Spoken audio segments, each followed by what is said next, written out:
Hello to you and welcome back to Adelante Chicago. I'm Lourdes Duarte. Thank you so much for joining us today. Bienvenidos.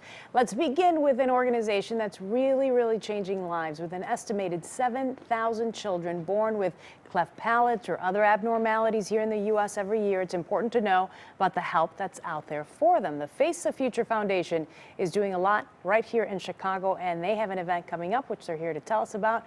Rob Grant is the president of the Face the Future Foundation, and it's nice to have you here today. Thank you for having me. I appreciate it. Thank you for coming in. You've got an event coming up, which we're going to talk about here at the end, but I want to start with this issue of cleft palates, and people have heard a lot about it, and I think sometimes they have a misconception that it's something that happens sometimes in South American countries, that it doesn't really happen here in the U.S. as much, right? And that's not true. No, that's not true. There's a large number of children and people that have craniofacial anomalies, including cleft lips and palates. And even here, just in Chicago, the Craniofacial Center at UIC, which we help to support, provides services to over 1,600 patients per year that have certain, craniofacial anomalies. Okay. What is a difficulty for a lot of these families when you're talking about a situation like that and you've got maybe a 2-year-old, a 3-year-old, and you're trying to get them help? So where are the struggles?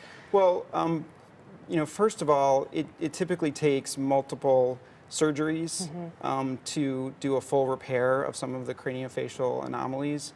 As you can imagine, if they're children, they get a surgery to begin the repair, but then they get older, the shape of their face changes, they grow, they need follow-up services down the road. So it's not just one surgery and then you're done. It's multiple surgeries. And then in addition, there are a lot of therapies and services that are needed around the surgery. So if a child that has a cleft lip or palate is probably going to need speech therapy or other types of therapies, and so that support is provided as well. It's so much that we don't think about, right? I mean, when you talk about therapy and working with the parents and working with the kids together, I think it's something that a lot of us don't think about. Right. So I got involved because my wife and I have a daughter that had a cleft lip and palate, and we adopted her 3 years ago, and she's had 3 surgeries to repair that, and that's a fairly routine anomaly compared to what we see some of the other kids that other kids have.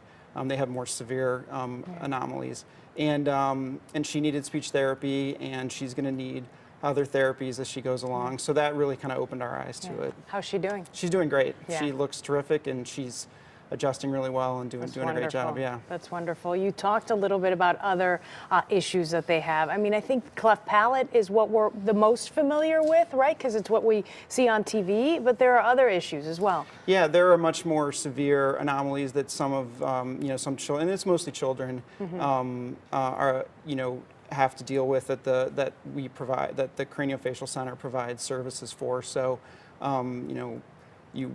some like missing ears, or just more other structural problems with their faces that are more severe than cleft lips and palates, and are going to require a lot more services. But that's just the thing that gets the most attention. Right. So by the time one of these children is 18 years old or reaches adulthood, how many surgeries are we talking about, and the cost, right? And the dollars, insurance, not sure if it covers a lot of it? Right. So what we see is typically a lot of the patients need about 3 services per year.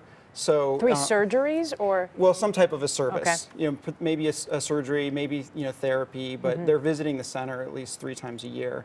And so as they get older, that all adds up. And you're right, the financial burden can be very significant, even for families that have insurance. They have high deductibles, or they have a lot of cost sharing that's required, and it's a significant financial burden. So at the Craniofacial Center at UIC that we support, they don't turn anybody away for financial need. Okay. So let's talk a little bit about Face the Future Foundation and how it even came about. I imagine it's a parent who had a need and decided there's got to be others out here like me, right? Exactly. It was parents and patients of the Craniofacial Center that got together and said, we need to organize and have a fundraising effort to help with other parents and other families that have similar needs. So it started back in the 80s, And in 2006, we formed a charitable foundation, and we've been raising money and helping out families since then. Okay, so let's get to the big information, right? Which is the event that's coming up on March 25th. It's called the Disco Ball. And you guys put a lot of effort into this. It's a nice, beautiful event. It's at the Four Seasons Hotel. There's the information on your screen. 312-280, is that right? 1370. I can't see from far away as well as I used to. FaceTheFutureFoundation.org. And I will be the MC there that night, so I will be joining you guys. We're very excited to have you.